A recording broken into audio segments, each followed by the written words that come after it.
एक बारी फिर जी सारिਆਂ ਨੂੰ ਵਾਹਿਗੁਰੂ ਜੀ ਕਾ ਖਾਲਸਾ ਵਾਹਿਗੁਰੂ ਜੀ ਕੀ ਫਤਿਹ। ਅੱਜ ਦਾ ਕਲਾਸ ਸ਼ੁਰੂ ਕਰਨ ਤੋਂ ਪਹਿਲੇ ਅਸੀਂ ਮੂਲ ਮੰਤਰ ਕਰਦੇ ਹਾਂ ਜੀ। ਇੱਕ ਓੰਕਾਰ ਸਤਨਾਮ ਕਰਤਾ ਪੁਰਖ ਨਿਰਭਉ ਨਿਰਵੈਰ ਅਕਾਲ ਮੂਰਤ ਅਜੂਨੀ ਸੈਭੰ ਗੁਰ ਪ੍ਰਸਾਦ ਜਪ ਆਦ ਸਚ ਜੁਗਾਦ ਸਚ ਹੈ ਵੀ ਸਚ ਨਾਨਕ ਹੋਸੀ ਵੀ ਸਚ। ਇਕ ਓੰਕਾਰ ਸਤਨਾਮ ਕਰਤਾ ਪੁਰਖ ਨਿਰਭਉ ਨਿਰਵੈਰ ਅਕਾਲ ਮੂਰਤ ਅਜੂਨੀ ਸੈਭੰ ਗੁਰ ਪ੍ਰਸਾਦ ਜਪ ਆਦ ਸਚ ਜੁਗਾਦ ਸਚ ਹੈ ਵੀ ਸਚ ਨਾਨਕ ਹੋਸੀ ਵੀ ਸਚ। ਇਕ ਓੰਕਾਰ ਸਤਨਾਮ ਕਰਤਾ ਪੁਰਖ ਨਿਰਭਉ ਨਿਰਵੈਰ ਅਕਾਲ ਮੂਰਤ ਅਜੂਨੀ ਸੈਭੰ ਗੁਰ ਪ੍ਰਸਾਦ ਜਪ ਆਦ ਸਚ ਜੁਗਾਦ ਸਚ ਹੈ ਵੀ ਸਚ ਨਾਨਕ ਹੋਸੀ ਵੀ ਸਚ। ਓੰਕਾਰ ਸਤਨਾਮ ਕਰਤਾ ਪੁਰਖ ਨਿਰਭਉ ਨਿਰਵੈਰ ਅਕਾਲ ਮੂਰਤ ਅਜੂਨੀ ਸੈਭੰ ਗੁਰ ਪ੍ਰਸਾਦ ਜਪ ਆਦ ਸਚ ਜੁਗਾਦ ਸਚ ਹੈ ਵੀ ਸਚ ਨਾਨਕ ਹੋਸੀ ਵੀ ਸਚ। ਇਕ ਓੰਕਾਰ ਸਤਨਾਮ ਕਰਤਾ ਪੁਰਖ ਨਿਰਭਉ ਨਿਰਵੈਰ ਅਕਾਲ ਮੂਰਤ ਅਜੂਨੀ ਸੈਭੰ ਗੁਰ ਪ੍ਰਸਾਦ ਜਪ ਆਦ ਸਚ ਜੁਗਾਦ ਸਚ ਹੈ ਵੀ ਸਚ ਨਾਨਕ ਹੋਸੀ ਵੀ ਸਚ। ਵਾਹਿਗੁਰੂ ਵਾਹਿਗੁਰੂ ਵਾਹਿਗੁਰੂ ਵਾਹਿਗੁਰੂ ਵਾਹਿਗੁਰੂ। ਵਾਹਿਗੁਰੂ ਜੀ ਕਾ ਖਾਲਸਾ ਵਾਹਿਗੁਰੂ ਜੀ ਕੀ ਫਤਿਹ। ਸਾਧ ਸੰਗਤ ਜੀ, ਅੱਜ ਦਾ ਸੈਸ਼ਨ, ਅੱਜ ਤੋਂ ਅਸੀਂ ਗੁਰਬਾਣੀ ਵਿਆਕਰਣ ਦੀ ਕਲਾਸ ਸ਼ੁਰੂ ਕਰਾਂਗੇ। ਇਹ ਕਲਾਸ ਡਾਕਟਰ ਮੋਹਨ ਸਿੰਘ ਜੀ, ਜਿਨ੍ਹਾਂ ਬਾਰੇ ਅਸੀਂ ਪਿਛਲੀਆਂ ਕਲਾਸਿਸ ਵਿੱਚ ਕੁਝ ਚੀਜ਼ਾਂ ਸਾਂਝੀਆਂ ਕੀਤੀਆਂ ਸੀ, ਉਹਨਾਂ ਦੀ ਕਿਤਾਬ ਜੀਵਨ ਬਦਲ ਗਏ ਬਾਰੇ ਚਰਚਾ ਕੀਤੀ ਸੀ ਅਤੇ ਉਹਨਾਂ ਦੀ ਪਰਸਨੈਲਿਟੀ ਬਾਰੇ ਵੀ ਚਰਚਾ ਕੀਤੀ ਸੀ। ਸਾਰੀਆਂ ਸੰਗਤਾਂ ਜਾਣਦੀਆਂ ਹਨ ਕਿ ਡਾਕਟਰ ਸਾਹਿਬ ਮੈਥਮੈਟਿਕਸ ਦੇ ਰਿਟਾਇਰਡ ਪ੍ਰੋਫੈਸਰ ਹਨ ਗਵਰਨਮੈਂਟ ਕਾਲਜ ਲੁਧਿਆਣਾ ਤੋਂ, ਅਤੇ ਹੁਣ ਰਿਟਾਇਰਮੈਂਟ ਤੋਂ ਬਾਅਦ ਹੌਲੀ ਸੌਲੀ ਗੁਰਬਾਣੀ ਦੇ ਵਿਸ਼ੇ ਦੀ ਸਟੱਡੀ ਨੂੰ ਸਮਰਪਿਤ ਹਨ ਤੇ ਗੁਰਬਾਣੀ ਵਿਆਕਰਣ ਵਿੱਚ ਕੰਮ ਕਰ ਰਹੇ ਹਨ। ਡਾਕਟਰ ਸਾਹਿਬ ਜੁੜ ਚੁੱਕੇ ਹੋਣਗੇ ਜੀ, ਦੱਸਿਓ ਜੀ, ਦੇਖਣਾ ਜਰਾ। ਡਾਕਟਰ ਮੋਹਨ ਸਿੰਘ ਜੀ ਜੁੜ ਚੁੱਕੇ ਹਨ ਜੀ। ਅੰਕਲ ਉਹ ਹਲੇ ਸਪੌਟ ਨਹੀਂ ਹੋ ਰਹੇ। ਡਾਕਟਰ ਸਾਹਿਬ ਬਾਰੇ ਮੈਂ ਦੱਸ ਦੇਣਾ ਜੀ। ਡਾਕਟਰ ਸਾਹਿਬ ਗਵਰਨਮੈਂਟ ਕਾਲਜ ਲੁਧਿਆਣਾ ਦੇ ਮੈਥਮੈਟਿਕਸ ਡਿਪਾਰਟਮੈਂਟ ਵਿੱਚ ਉਹਨਾਂ ਨੇ ਅਤੇ ਮੈਂ ਸਟੂਡੈਂਟ ਹੋਰ ਬਹੁਤ ਸਾਰੇ ਸਟੂਡੈਂਟ ਨੇ ਬੜੀ ਇਸ ਗਰੁੱਪ ਵਿੱਚ ਉਹਨਾਂ ਦੇ ਦੇਖ ਕੇ ਸੀ ਜਾਣਦਾ ਕਾਲਜ ਤੇ ਡਾਕਟਰ ਸਾਹਿਬ ਬੜੇ ਜੀ ਉਹਨਾਂ ਨੇ ਤੁਹਾਡੀ ਪੋਸਟ ਗੁਰਬਾਣੀ ਸਟੱਡੀ, ਖਾਸ ਕਰ ਗੁਰਬਾਣੀ ਵਿਆਕਰਣ ਸ਼ਿੱਦਤ ਨਾਲ ਅੰਕਲ ਆਵਾਜ਼ ਕੱਟ ਰਹੀ ਹੈ ਤੁਹਾਡੀ। ਯੂਨੀਵਰਸਿਟੀਜ਼ ਵਿੱਚ ਕਰਦੇ ਹਨ ਗੁਰਬਾਣੀ ਵਿਆਕਰਣ ਤੇ, ਉਹਨਾਂ ਕੁਝ ਸਟੂਡੈਂਟਸ ਰਿਸਰਚ ਕਰਦੇ ਹਨ ਤੇ ਡਾਕਟਰ ਸਾਹਿਬ ਬੜਾ ਇਸ ਬਾਰੇ ਗਿਆਨ ਰੱਖਦੇ ਗੁਰਬਾਣੀ ਤੇ ਬੜੀ ਸ਼ਿੱਦਤ ਨਾਲ ਇਸ ਨੂੰ ਪੜ੍ਹ ਰਹੇ ਹਨ ਤੇ ਪੜ੍ਹ ਵੀ ਰਹੇ। ਸਾਰਿਆਂ ਸੰਗਤ ਹੈ ਇਸ ਤੇ ਸਾਰੇ ਦੀ ਜਾਣਕਾਰੀ ਦੱਸ ਦੇਣਾ। ਇਹ 2 ਹਫ਼ਤੇ ਦੀ ਕਲਾਸ ਇਸ ਵਿੱਚ 10 ਤੋਂ ਲੈ ਕੇ 12 ਸੈਸ਼ਨ ਮਿਲਣ। ਚੈਟ ਵਿੱਚ ਆ ਰਿਹਾ, ਆਵਾਜ਼ ਆ ਰਹੀ ਹੈ। ਹੁਣ ਜੀ ਤੁਸੀਂ ਸੁਣਾਓ,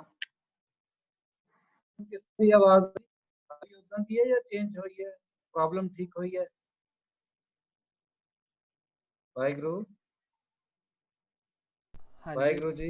ਅੰਕਲ ਹੁਣ ਬੈਟਰ ਹੈ ਅੰਕਲ, ਪਹਿਲੇ ਨਾਲੋਂ ਬੈਟਰ ਹੈ ਜੀ? ਹਾਂਜੀ ਅੰਕਲ। ਓਕੇ, ਹਾਂਜੀ ਚਲੋ। ਹੁਣ ਮੈਂ ਸਪੀਕਰ ਤੋਂ ਉਤਾਰਤੇ ਨੇ ਜੀ, ਮੈਂ ਇਹਦੇ ਨਾਲ ਹੀ ਡਿਵਾਈਸ ਦੇ ਨਾਲ ਹੀ ਕਰ ਰਿਹਾ। ਜੇ ਦੁਬਾਰਾ ਵੀ ਆਏ ਤਾਂ ਮੈਨੂੰ ਦੱਸਣਾ, ਫਿਰ ਮੈਂ ਕਨੈਕਸ਼ਨ ਚੇਂਜ ਕਰਕੇ ਕਰਨ ਦੀ ਕੋਸ਼ਿਸ਼ ਕਰਾਂਗਾ, ਲੇਕਿਨ ਸ਼ਾਇਦ ਨਹੀਂ ਆਏਗੀ। ਹੁਣ ਮੈਂ ਡਾਕਟਰ ਸਾਹਿਬ ਨੂੰ ਹੈਂਡ ਓਵਰ ਕਰਾਂਗਾ। ਡਾਕਟਰ ਮੋਹਨ ਸਿੰਘ ਜੀ ਜੇ ਜੁੜ ਚੁੱਕੇ ਨੇ, ਪਲੀਜ਼ ਜੀ ਜਸਜੋਤ ਜੀ ਸਪੋਟ ਕਰਨਾ ਉਹਨਾਂ ਨੂੰ। हाँ जी अंकल।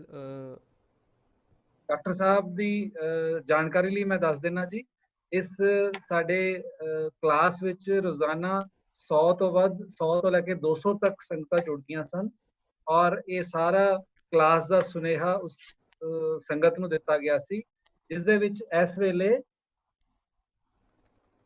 54 ਫੈਮਲੀਜ਼ ਜਿਹੜੀਆਂ ਨੇ ਉਹ ਜੁੜ ਚੁੱਕੀਆਂ ਨੇ, 54 ਫੈਮਲੀਜ਼ ਜੁੜ ਚੁੱਕੀਆਂ ਨੇ ਤੇ ਹੋਰ ਜੁੜਨਗੀਆਂ। ਔਰ ਡਾਕਟਰ ਸਾਹਿਬ ਨੂੰ ਬੇਨਤੀ ਹੈ ਜੀ ਕਿ ਉਹ ਹੁਣ ਆਨਲਾਈਨ ਆਣ ਤੇ ਸੰਗਤਾਂ ਨੂੰ ਐਡਰੈਸ ਕਰਨ ਗੁਰਬਾਣੀ ਵਿਆਕਰਨ ਬਾਰੇ।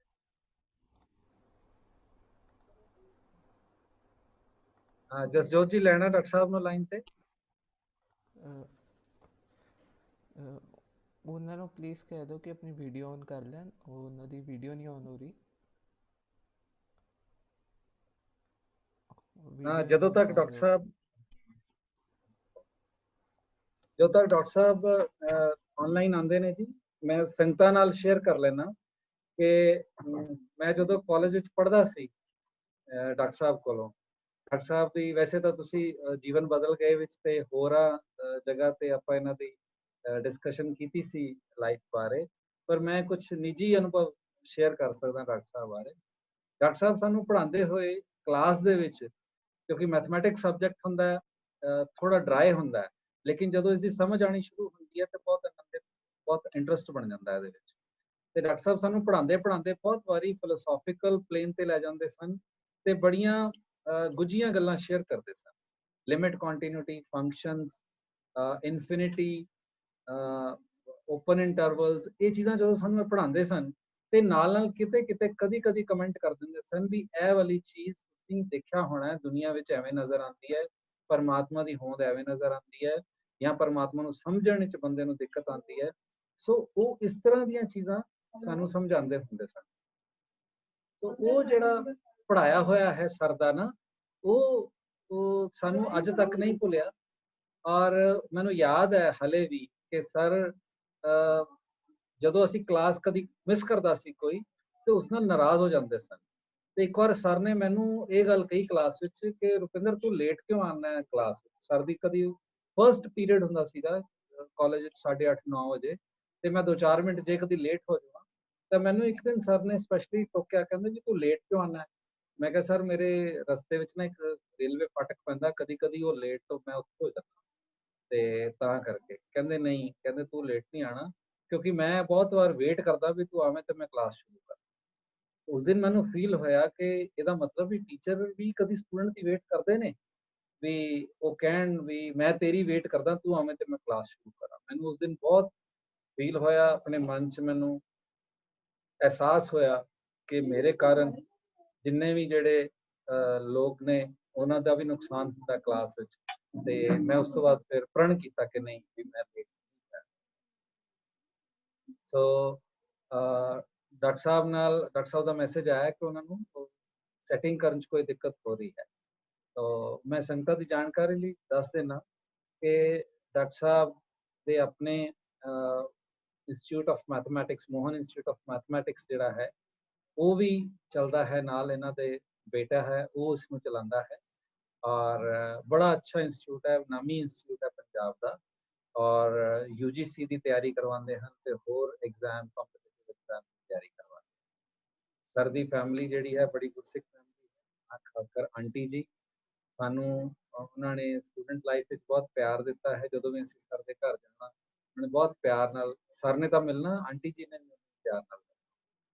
ਤੇ ਸਰ ਦਾ ਜਿਹੜਾ ਅਪਰੋਚ ਟੂ ਦਾ ਸਬਜੈਕਟ ਹੈ ਉਹ ਬੜੀ ਹੀ ਕਲੀਅਰ ਹੈ ਤੇ ਸਾਇੰਟੀਫਿਕ ਹੈ, ਤੇ ਮੈਂ ਬੜੀ ਉਹ 'ਚ ਕੋਹੈਰੈਂਸ ਦੇਖਦਾ। ਜਿਸ ਤਰ੍ਹਾਂ ਉਹ ਕਾਲਜ ਟਾਈਮ ਤੇ ਆਪਣੇ ਸਬਜੈਕਟ ਨੂੰ ਸਮਰਪਿਤ ਸੀ ਉਸ ਵੇਲੇ ਮੈਥਮੈਟਿਕਸ ਨੂੰ, ਉਦਾਂ ਹੀ ਅੱਜ ਉਹ ਗੁਰਬਾਣੀ ਵਿਆਕਰਣ ਨੂੰ ਸਮਰਪਿਤ। ਮਤਲਬ ਕਹਿਣ ਦਾ ਵੀ ਆਮ ਤੌਰ ਤੇ ਅਸੀਂ ਦੇਖਦੇ ਹਾਂ ਕਾਲਜ ਵਿੱਚ ਕਿ ਸਟਾਫ ਰੂਮ ਵਿੱਚ ਬੈਠ ਕੇ ਟੀਚਰਸ ਜਿਹੜੇ ਨੇ ਉਹ ਵਿਹਲਾ ਸਮਾਂ ਪਾਸ ਕਰਦੇ ਨੇ, ਖਾਂਦੇ ਪੀਂਦੇ ਨੇ, 2-4 ਟੀਚਰ ਰਲ ਜਾਂਦੇ ਨੇ, ਚਾਹ ਸਮੋਸੇ ਵਗੈਰਾ ਕਰਦੇ ਨੇ, ਖਾਂਦੇ ਨੇ, ਜਾਂ ਕਿਸੇ ਦੀਆਂ ਗੱਲਾਂ ਕਰਦੇ ਨੇ। ਪਰ ਪ੍ਰੋਫੈਸਰ ਸਾਹਿਬ ਨੂੰ ਮੈਂ ਆਪਣੇ 7 ਸਾਲ ਦੇ ਕਰੀਅਰ ਵਿੱਚ ਕਾਲਜ ਵਿੱਚ ਕਦੇ ਵੀ ਨਹੀਂ ਦੇਖਿਆ। ਜਾਂ ਤਾਂ ਆਪਣੀ ਕਲਾਸ 'ਚ ਹੁੰਦੇ ਸੀ, ਜਾਂ ਜਦੋਂ ਇਹਨਾਂ ਕੋਲ ਐਕਸਟਰਾ ਡਿਊਟੀ ਹੁੰਦੀ ਸੀ ਕਾਲਜ ਦੀ ਬਰਸਰ ਦੀ, ਉਹਦੇ ਵਿੱਚ ਹੁੰਦੇ ਸੀ, ਉਸ ਰੂਮ ਵਿੱਚ ਹੁੰਦੇ ਸੀ, ਜਾਂ ਫਿਰ ਉੱਥੋਂ ਨਿਕਲ ਕੇ ਆਪਣੇ ਘਰ ਹੁੰਦੇ ਸੀ। ਸੋ ਇਸ ਤੋਂ ਇਲਾਵਾ ਕਦੇ ਨਹੀਂ ਕਿਸੇ ਨਾਲ ਅਸੀਂ ਇਹਨਾਂ ਨੂੰ ਬੈਠਿਆਂ ਵੇਖਿਆ ਕਿਸੇ ਚੀਜ਼ ਕਰਦੇ ਹਾਂ। ਔਰ ਹੁਣ ਵੀ ਪੋਸਟ ਰਿਟਾਇਰਮੈਂਟ ਇਹੀ ਹਾਲ ਹੈ। ਮੈਂ ਜਦੋਂ ਵੀ ਸਰ ਨੂੰ ਕਦੇ ਮਿਲਿਆ ਇਹਨਾਂ ਦੇ ਘਰ ਜਾ ਕੇ ਜਾਂ ਕਿਤੇ ਹੋਰ, ਸੋ ਉਹ ਜਿਹੜਾ ਹੈ ਕੇਵਲ ਤੇ ਕੇਵਲ ਆਪਣੇ ਸਬਜੈਕਟ ਨੂੰ, ਗੁਰਬਾਣੀ ਵਿਆਕਰਣ ਨੂੰ ਸਮਰਪਿਤ। ਹੁਣ ਜੇ ਉਹਨਾਂ ਕੋਲ ਜਾ ਕੇ ਬੈਠਦੇ ਹਾਂ ਤੇ ਉਹੀ ਗੱਲ ਕਰਦੇ ਆ, ਹਾਂ ਵੀ ਜੀਵਨ ਕਿਵੇਂ ਚੱਲ ਰਿਹਾ ਹੈ, ਨਿਤਨੇਮ ਕਰਦੇ ਹੋ ਕਿ ਨਹੀਂ ਕਰਦੇ, ਬੱਚੇ ਕੀ ਕਰਦੇ ਹਨ, ਉਹਨਾਂ ਨੂੰ ਹੀ ਨਿਤਨੇਮ ਕਰਨੇ ਲਾਇਆ ਕਿ ਨਹੀਂ ਲਾਇਆ, ਔਰ ਗੁਰਬਾਣੀ ਵਿਆਕਰਣ ਦੀ ਕੋਈ ਗਿਆਨ ਹੈ ਕਿ ਨਹੀਂ ਹੈ। ਸੋ ਮੈਂ ਦੇਖਦਾ ਹਾਂ ਕਿ ਸਰ ਨੂੰ ਜਿਸ ਤਰ੍ਹਾਂ ਅਸੀਂ ਕਾਲਜ ਲਾਈਫ ਵਿੱਚ ਆਪਣੇ ਸਬਜੈਕਟ ਮੈਥਮੈਟਿਕਸ ਨੂੰ ਸਮਰਪਿਤ ਦੇਖਦੇ ਸੀ, ਉਦਾਂ ਹੀ ਉਹ ਹੁਣ ਇਸ ਵੇਲੇ ਆਪਣੇ ਸਬਜੈਕਟ ਗੁਰਬਾਣੀ ਵਿਆਕਰਣ ਨੂੰ ਸਮਰਪਿਤ। ਸੋ ਉਹ ਜਿਹੜਾ ਹੈ ਨਾ ਸਟਾਈਲ ਉਹਨਾਂ ਦਾ, ਉਹ ਉਹੀ ਹੈ ਜਿਹੜਾ ਕਿ ਕਿੰਨੇ ਸਾਲ ਪਹਿਲੇ ਅਸੀਂ ਦੇਖਿਆ ਸੀ, ਅੱਜ ਤੋਂ 25-30 ਸਾਲ ਪਹਿਲੇ ਜਦੋਂ ਮੈਂ ਉਹਨਾਂ ਨੂੰ ਮਿਲਿਆ ਸੀ। ਹਾਂਜੀ, ਇੱਕ ਹੈਂਡ ਰੇਜ਼ ਹੋਇਆ ਜੀ ਦਮਨਪ੍ਰੀਤ ਦਾ, ਦੱਸੋ ਜੀ। ਇੱਕ हैंड रेज होया।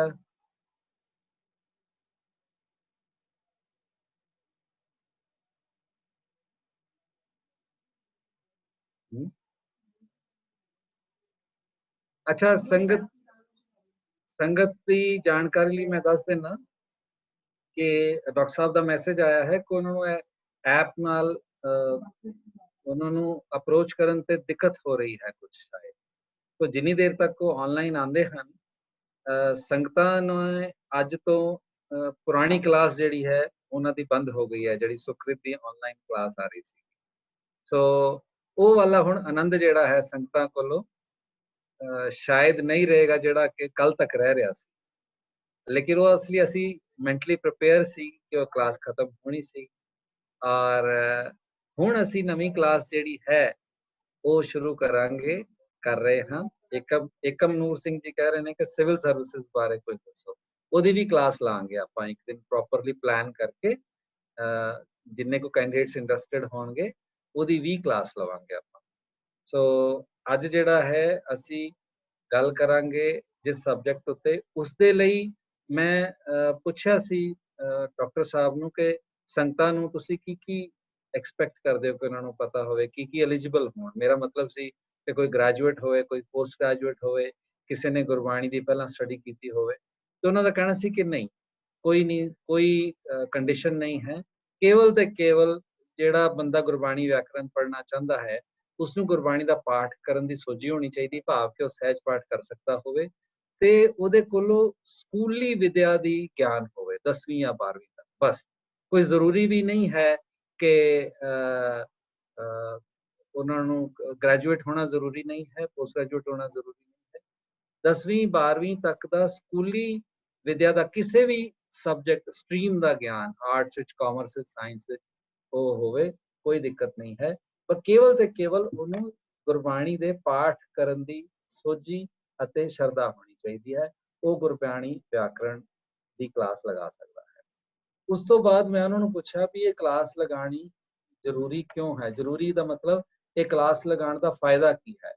तो बड़ी अच्छी गल उन्होंने समझाई है इस चीज़ को कि लैंग्वेज जिहड़ी हुंदी है उसनूं समझण लई जब तक को तुहाडी माँ बोली है तुहानूं कोई ग्रामर समझण दी लोड़, व्याकरण समझण दी लोड़। अगर तुसीं फॉरेन लैंग्वेज कोई सीखनी है तो तुहानूं ग्रामर समझणी। फॉर एग्जाम्पल ਜਿਹੜੇ ਬੰਦਿਆਂ ਨੂੰ ਪੰਜਾਬੀ ਨਹੀਂ ਆਉਂਦੀ, ਜੇ ਅੰਗਰੇਜ਼ ਲੈ ਲਈਏ ਆਪਾਂ, ਉਹਨਾਂ ਨੂੰ ਪੰਜਾਬੀ ਨਹੀਂ ਆਉਂਦੀ, ਅਸੀਂ ਉਹਨਾਂ ਨੂੰ 4 ਸ਼ਬਦ ਸਿਖਾ ਦਈਏ ਕਿ ਵਾਟਰ ਨੂੰ ਪਾਣੀ ਕਹਿੰਦੇ ਹਨ, ਰੋਟੀ ਨੂੰ ਵੀ ਫੂਡ ਨੂੰ ਰੋਟੀ ਕਹਿੰਦੇ ਹਨ ਤੇ ਕਿਸੇ ਹੋਰ ਨੂੰ ਕੁਝ ਹੋਰ ਕਹਿੰਦੇ ਹਨ। ਇਹ ਜੇ ਚੀਜ਼ਾਂ ਨੂੰ ਸਿਖਾ ਦਈਏ ਤਾਂ ਉਸ ਦੇ ਨਾਲ ਸੈਂਟੈਂਸ ਨਹੀਂ ਬਣਾ ਸਕਦੇ। ਉਹ ਫਿਰ ਸੈਂਟੈਂਸ ਇਦਾਂ ਦੇ ਬਣਾਉਣਗੇ ਕਿ ਮੈਂ ਉੱਥੇ ਜਾਂਦੀ ਸੀ, ਮੈਂ ਉੱਥੇ ਗਿਆ, ਬੈਠਾ, रोटी खाधा, वो इस तरह के सेंटेंस बोलेंगे तो असीं हसांगे।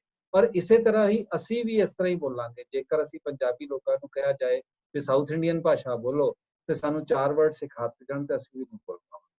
सो कहने का मतलब जदों भी कोई असी दूसरी भाषा नू पढ़ना है, समझना है या सीखना है, उदों व्याकरण की लोड़ पैंदी है। इस करके सानू गुरबाणी व्याकरण की लोड़ है। हुण सवाल ये उठता है कि गुरबाणी तो पंजाबी भाषा च है ते पंजाबी साडी मां बोली है, तो इसकी व्याकरण क्यों समझण की लोड़ है? सो इसकी व्याकरण इसलिए समझण की लोड़ है ਇਹ ਗੁਰਬਾਣੀ ਭਾਸ਼ਾ ਜਿਹੜੀ ਹੈ ਇਹ ਅੱਜ ਤੋਂ 500 ਸਾਲ ਪੁਰਾਣੀ ਹੋ ਗਈ ਹੈ। ਉਸ ਵੇਲੇ ਦਾ ਮੁਹਾਵਰਾ ਬਦਲ ਗਿਆ ਹੈ। ਬੇਸਿਕ ਭਾਸ਼ਾ, ਬੇਸਿਕ ਅੱਖਰ ਉਹੀ ਨੇ, 35 ਅੱਖਰ ਹੀ ਨੇ ਜਿਹੜੇ ਅੱਜ ਵੀ ਅਸੀਂ ਪੰਜਾਬੀ ਚ ਪੜ੍ਹਦੇ ਹਾਂ, ਪਰ ਭਾਸ਼ਾ ਦਾ ਸਟਾਈਲ ਬਦਲ ਗਿਆ ਹੈ। ਉਸ ਸਟਾਈਲ ਨੂੰ ਸਮਝਣ ਲਈ ਸਾਨੂੰ ਗੁਰਬਾਣੀ ਵਿਆਕਰਨ ਸਿੱਖਣੀ ਚਾਹੀਦੀ। ਕੁੱਲ ਮਿਲਾ ਕੇ ਗੱਲ ਕੀ ਹੈ ਜੀ, ਜੇਕਰ ਅਸੀਂ ਗੁਰਬਾਣੀ ਵਿਆਕਰਨ ਸਿੱਖਦੇ ਹਾਂ ਤਾਂ ਸਾਡਾ ਜਿਹੜਾ ਸਪੀਅਰ ਆਫ ਅੰਡਰਸਟੈਂਡਿੰਗ ਹੈ ਉਹ ਵਿਸ਼ਾਲ ਹੋ ਜਾਏਗਾ, ਉਹ ਵੱਡਾ ਹੋ ਜਾਏਗਾ। ਸੋ ਇਹ ਜਿਹੜਾ ਸਬਜੈਕਟ ਹੈ ਇਹ ਅਣਛੋਇਆ ਵੀ ਰਿਹਾ ਹੈ। ਬਹੁਤ ਘੱਟ ਲੋਕਾਂ ਨੇ ਗੁਰਬਾਣੀ ਵਿਆਕਰਨ ਤੇ ਕੰਮ ਕੀਤਾ ਹੈ। ਗੁਰਬਾਣੀ ਦੇ ਅਰਥ ਜਿਹੜੇ ਹਨ ਉਹ ਸਾਰੇ ਲੋਕ ਸਮਝ ਰਹੇ ਹਨ, ਉਹ ਸਮਝਣਾ ਚਾਹੁੰਦੇ ਵੀ ਹਨ, ਪਰ ਵਿਆਕਰਨ ਵਾਲੇ ਪਾਸੇ ਕਾਫੀ ਘੱਟ ਲੋਕ ਜਾਂਦੇ ਹਨ। ਇੱਕ ਜਿਹੜੀ ਲਹਿਰ ਚੱਲੀ ਸੀ ਸੁਕ੍ਰਿਤ ਵੱਲੋਂ ਸਹਿਜ ਪਾਠ ਲਹਿਰ, ਉਸ ਦੇ ਨਾਲ ਬਹੁਤ ਸਾਰੇ ਬੱਚਿਆਂ ਨੇ ਸਹਿਜ ਪਾਠ ਕੀਤਾ ਹੈ। ਲੇਕਿਨ ਸਾਨੂੰ ਇਹ ਭੁੱਲ ਜਾਂਦਾ ਹੈ ਕਿ ਜਦੋਂ ਅਸੀਂ ਸਹਿਜ ਪਾਠ ਕਰਦੇ ਹਾਂ ਅਸੀਂ ਬਹੁਤ ਸਾਰੀਆਂ ਗਲਤੀਆਂ ਉਕਾਈਆਂ ਕਰ ਜਾਂਦੇ ਹਾਂ ਜਿਹੜੀਆਂ ਕਿ ਸਹਿਜ ਸੁਭਾਅ ਹੁੰਦੀਆਂ। ਜਦੋਂ ਕੋਈ ਹੋਰ ਬੰਦਾ ਸਾਡੇ ਨਾਲ ਬੈਠ ਕੇ ਜਿਹੜਾ ਅਭਿਆਸੀ ਹੈ ਉਹ ਸੁਣੇ ਜਾਂ ਕੋਈ ਟੀਚਰ ਸੁਣੇ, ਉਹ ਦੱਸ ਸਕਦਾ ਹੈ, ਸਾਨੂੰ ਆਪਣੇ ਆਪ ਨੂੰ ਪਤਾ ਨਹੀਂ ਲੱਗਦਾ।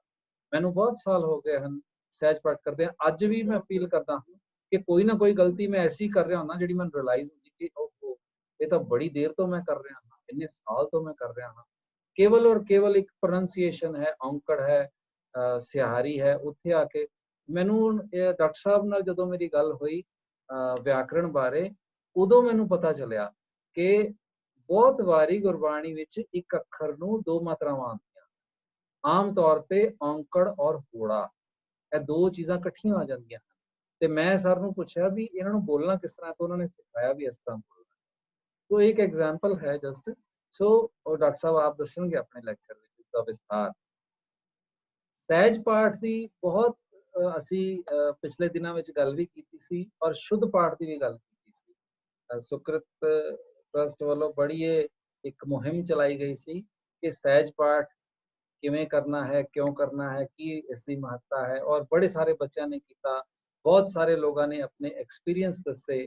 ਸੋ ਇਹ ਜਿਹੜੀਆਂ ਚੀਜ਼ਾਂ ਨੇ ਸਾਨੂੰ ਇਹਦੇ ਵਿੱਚ ਹੈਲਪ ਕਰਨਗੀਆਂ ਜੇਕਰ ਅਸੀਂ ਇਹ ਜਾਣਦੇ ਹਾਂ ਕਿ ਪਾਠ ਕਰਨਾ ਜ਼ਰੂਰੀ ਹੈ, ਸ਼ੁੱਧ ਪਾਠ ਕਰਨਾ ਜ਼ਰੂਰੀ ਹੈ, ਸਮਝ ਕੇ, ਬੋਲ ਕੇ, ਰੁਕ ਕੇ ਵਗੈਰਾ ਵਗੈਰਾ। ਲੇਕਿਨ ਇਸ ਦੇ ਨਾਲ ਇੱਕ ਚੀਜ਼ ਹੋਰ ਐਡ ਕਰੀਏ ਕਿ ਸਾਡੀ ਜੇ ਵਿਆਕਰਨ ਦੇ ਉੱਤੇ ਥੋੜੀ ਬਹੁਤ ਪਕੜ ਹੋਏਗੀ ਤਾਂ ਸਾਡੀ ਅੰਡਰਸਟੈਂਡਿੰਗ ਵੱਧ ਜਾਏਗੀ।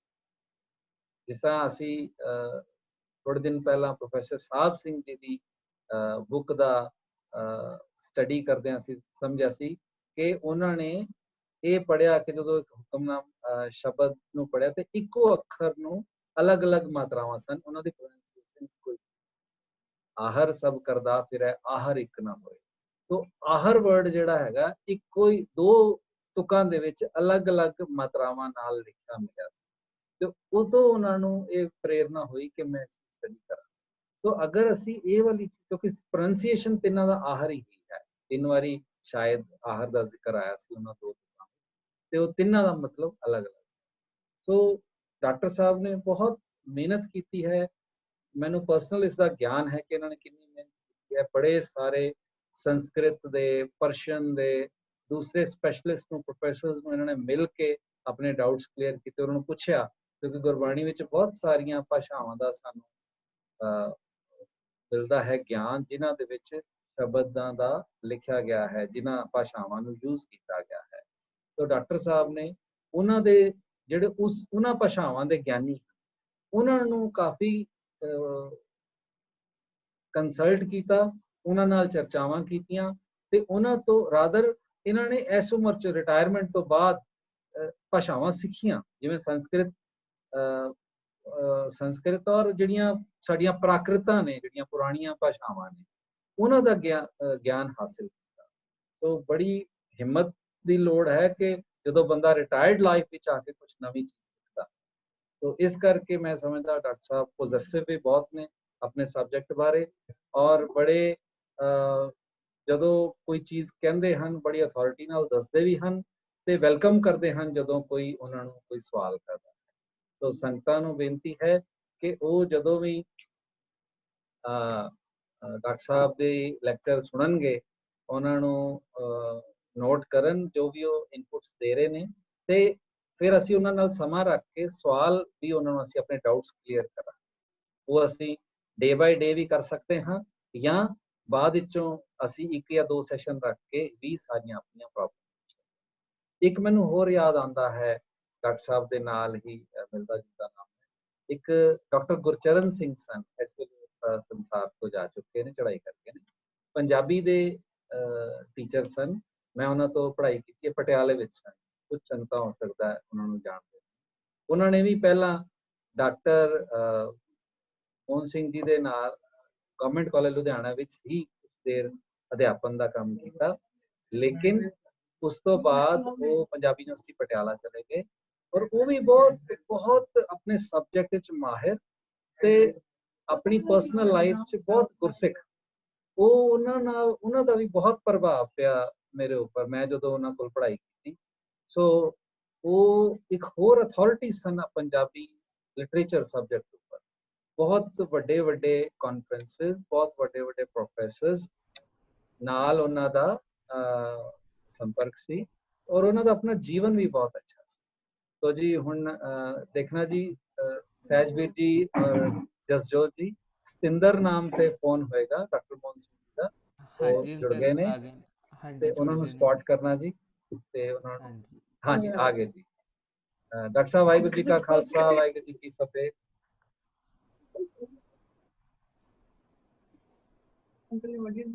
ऑडियो ऑन करो जी।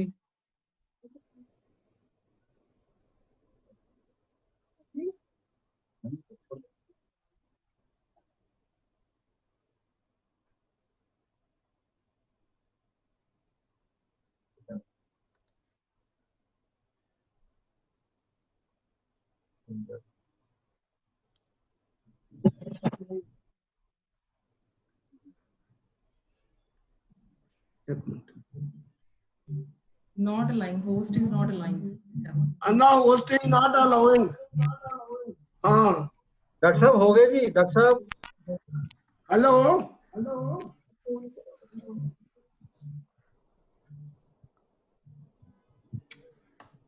डॉक्टर साहब, वाहिगुरु जी का खालसा, हाँ जी, वाहिगुरु जी। अच्छा रखो फोन, रख दो। खालसा, वाहिगुरु जी की फतेह। सर फोन रख दो जी, फोन रख दो तुसी। ओके। वाहिगुरु जी का खालसा, वाहिगुरु जी की फतेह सर।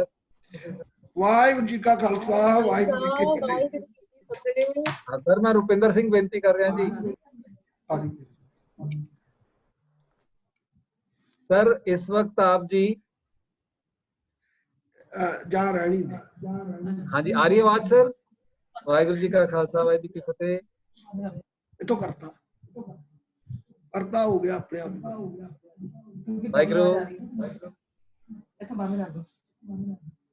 वाहिगुरु जी, वाहिगुरु जी का खालसा, वाहिगुरु जी की फतेह। फतेह। डॉक्टर साहब एक क्लास ਜਿਹੜੀ ਹੈ ਇਹ ਸ਼ੁਰੂ ਹੋ ਚੁੱਕੀ ਹੈ ਸਰ, ਔਰ ਇਸ ਵੇਲੇ ਸਾਡੇ ਨਾਲ 77 ਫੈਮਿਲੀਆਂ ਜੁੜ ਗਈਆਂ ਨੇ ਸਰ ਜੀ। ਸੋ ਸਾਰੇ ਜਣਿਆਂ ਨੂੰ ਮੈਂ ਇੰਟਰੋਡਿਊਸ ਕਰਤਾ ਜੀ ਤੁਹਾਨੂੰ। ਆਪ ਜੀ ਨੂੰ ਇਹ ਕੁਝ ਸੰਗਤਾਂ ਪਹਿਲਾਂ ਹੀ ਜਾਣਦੀਆਂ ਨੇ। ਤੁਹਾਡੇ ਪਰਸਨੈਲਿਟੀ ਬਾਰੇ ਚਰਚਾ ਹੋਈ ਸੀ ਕੁਝ ਦਿਨ ਪਹਿਲਾਂ, ਆਪ ਜੀ ਦੀ ਕਿਤਾਬ ਜੀਵਨ ਬਦਲ ਗਏ ਬਾਰੇ ਚਰਚਾ ਹੋਈ ਸੀ। ਸੋ ਆਪ ਜੀ ਦੀ ਕਿਤਾਬਾਂ ਤੋਂ ਔਰ ਜਿਹੜੇ ਲੋਕ ਆਪ ਜੀ ਨੂੰ ਜਾਣਦੇ ਨੇ ਉਹਨਾਂ ਦੇ ਥਰੂ ਇਹ ਸੰਗਤਾਂ ਆਪ ਜੀ ਨੂੰ ਜਾਣਦੀਆਂ ਨੇ।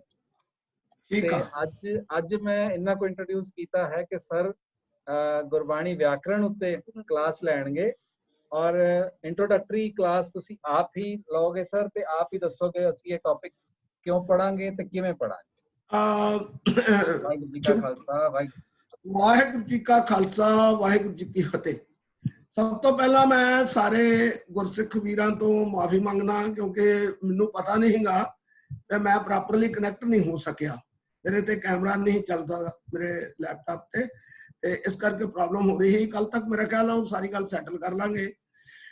ਹੁਣ ਕਿਉਂਕਿ ਟਾਈਮ ਬਹੁਤ ਥੋੜਾ ਰਹਿ ਗਿਆ, ਇਸ ਕਰਕੇ ਮੈਂ ਜ਼ਿਆਦਾ ਗੱਲ ਨਹੀਂ ਕਰਦਾ ਹੋਇਆ, ਪਰ ਰੁਪਿੰਦਰ ਸਿੰਘ ਜੀ ਨੇ ਮੇਰੇ ਬਾਰੇ ਕਾਫੀ ਕੁਝ ਦੱਸ ਦਿੱਤਾ ਵਾ। ਮੈਂ ਵੀ ਉਹੀ ਗੱਲਾਂ ਕਰਨੀਆਂ ਹੈਗੀਆਂ ਇੰਟਰੋਡਕਸ਼ਨ ਵਾਲੀਆਂ, ਤੇ ਇਸ ਕਰਕੇ ਤੁਸੀਂ ਹੁਣ ਇੱਕ ਗੱਲ ਜਿਹੜੀ ਜ਼ਰੂਰੀ ਆ ਉਹ ਇਹ ਆ ਕਿ ਗੁਰਬਾਣੀ ਵਿਆਕਰਣ ਦੀ ਕਿਉਂ ਲੋੜ ਆ ਸਾਨੂੰ, ਤੇ ਗੁਰਬਾਣੀ ਵਿਆਕਰਣ ਪੜ੍ਹਨ ਵਾਸਤੇ ਸਾਨੂੰ ਕੀ ਚਾਹੀਦਾ।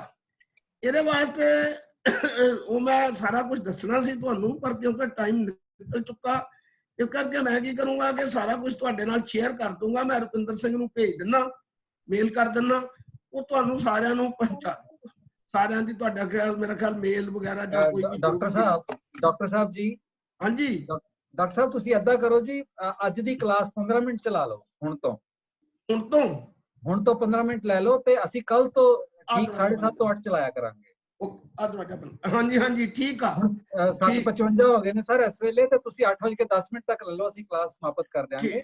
ਠੀਕ ਅੱਜ ਇੰਟਰੋਡਕਟਰੀ ਲੈਕਚਰ ਤੁਸੀਂ ਲੈ ਲਓ। ਜਿਹੜੀਆਂ ਚੀਜ਼ਾਂ ਮੈਂ ਤੁਹਾਨੂੰ ਭੇਜਣੀਆਂ ਚਾਹੁੰਦਾ ਵਾਂ, ਸ਼ੇਅਰ ਕਰਨੀਆਂ ਚਾਹੁੰਦਾ, ਉਹ ਕਿਸ ਤਰ੍ਹਾਂ ਕਰਾਂ, ਉਹ ਬਾਅਦ ਚ ਗੱਲ ਕਰਨੀ ਹੈ। ਉਹ ਸਰ ਆਪਾਂ ਕੱਲ ਨੂੰ ਕਰ ਲਾਂਗੇ ਸ਼ੇਅਰ। ਤੁਸੀਂ ਅੱਜ ਆਪਣਾ ਇੰਟਰੋਡਕਸ਼ਨ ਆਫ ਦਾ ਟੌਪਿਕ ਤੇ ਅਸੀਂ ਕਲਾਸ ਕਿੱਦਾਂ ਚਲਾਇਆ ਕਰਾਂਗੇ, ਤਾਂ ਕਿ ਸੰਗਤਾਂ ਨੂੰ ਇੱਕ ਓਵਰਵਿਊ ਮਿਲ ਜਾਏ।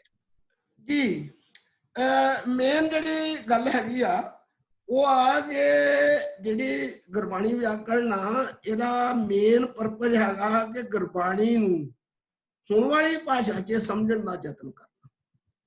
ਗੁਰਬਾਣੀ ਦੀ ਸਾਨੂੰ ਜਦੋਂ ਅਸੀਂ ਪੜ੍ਹਦੇ ਹਾਂ ਸਾਰੇ ਹੀ, ਸਾਨੂੰ ਗੁਰਬਾਣੀ ਦੀ ਸਮਝ ਲੱਗਦੀ ਵੀ ਆ, ਤੇ ਕੁਝ ਗੱਲਾਂ ਦੀ ਸਮਝ ਨਹੀਂ ਵੀ ਲੱਗਦੀ।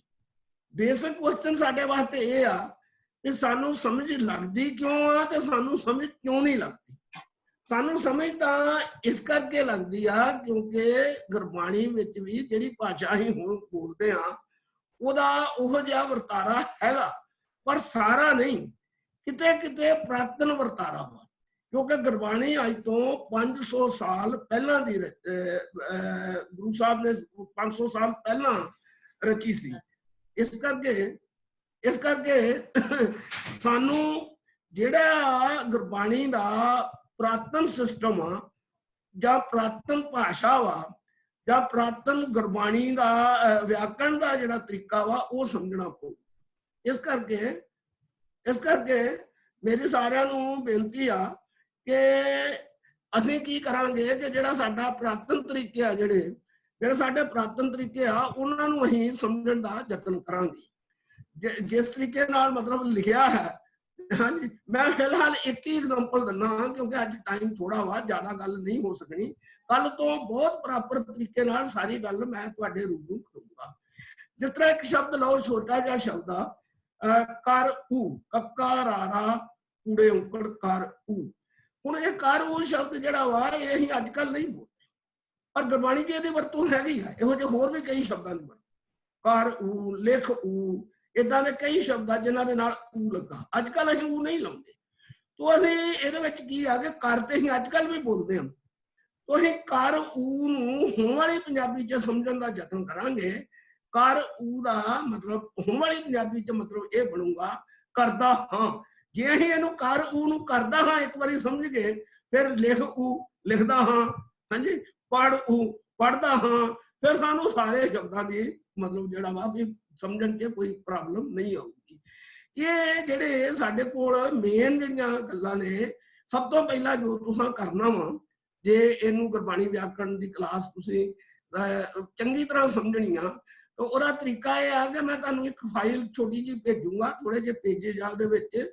ਉਹਦੇ ਜੇ ਤੁਸੀਂ ਮੋਟਾ ਪੰਜਾਬੀ ਗ੍ਰਾਮਰ ਦਾ, ਵੈਸੇ ਤਾਂ ਆਮ ਤੌਰ ਤੇ 10ਵੀਂ ਤੱਕ ਜਿਹੜੀ ਵਿਆਕਰਣ ਤੁਸੀਂ ਪੜ੍ਹੀ ਆ, ਜੇ ਉਹਨੂੰ ਵੀ ਤੁਸੀਂ ਧਿਆਨ 'ਚ ਰੱਖ ਲਓ, ਤੇ ਗੁਰਬਾਣੀ ਵਿਆਕਰਣ ਸਮਝਣ 'ਚ ਸਾਨੂੰ ਕੋਈ ਪ੍ਰੋਬਲਮ ਨਹੀਂ ਆਊਗੀ। ਬਾਕੀ ਗੱਲਾਂ ਤਾਂ ਮੈਂ ਤੁਹਾਨੂੰ ਖੁਦ ਹੀ ਦੱਸਣੀਆਂ ਵਾ ਗੁਰਬਾਣੀ ਵਿਆਕਰਣ ਬਾਰੇ, ਪਰ ਪੰਜਾਬੀ ਗ੍ਰਾਮਰ ਦਾ ਥੋੜਾ ਜਿਹਾ ਪਤਾ ਹੋਣਾ ਚਾਹੀਦਾ ਵਾ। ਜਿਵੇਂ ਸਾਨੂੰ ਘੱਟੋ ਘੱਟ ਇਹ ਪਤਾ ਹੋਵੇ ਕਿ ਨਾਮ ਕੀ ਹੁੰਦਾ, ਨਾਉਨ ਕੀ ਆ, ਵਰਬ ਕੀ ਆ। ਨਾਮ ਕੀ ਆ? ਬੜੀ ਸਿੰਪਲ ਜੀ ਗੱਲ ਆ। ਨਾਮ ਤਾਂ ਚੀਜ਼ਾਂ ਦੇ ਨਾਂ ਹੀ ਆ, ਹਾਂਜੀ, ਵਿਅਕਤੀਆਂ ਦੇ ਨਾਂ ਹੋ ਸਕਦੇ ਆ, ਹਾਂਜੀ, ਸਥਾਨਾਂ ਦੇ ਨਾਂ ਹੋ ਸਕਦੇ ਆ, ਚੀਜ਼ਾਂ ਦੇ ਨਾਂ ਹੋ ਸਕਦੇ ਆ, ਸਮੂਹਕ ਨਾਮ ਹੋ ਸਕਦੇ ਆ, ਹੋਰ ਕਈ ਕਿਸਮ ਦੇ ਨਾਂ ਜਿਹੜੇ ਆ ਉਹ ਹੋ ਸਕਦੇ ਆ।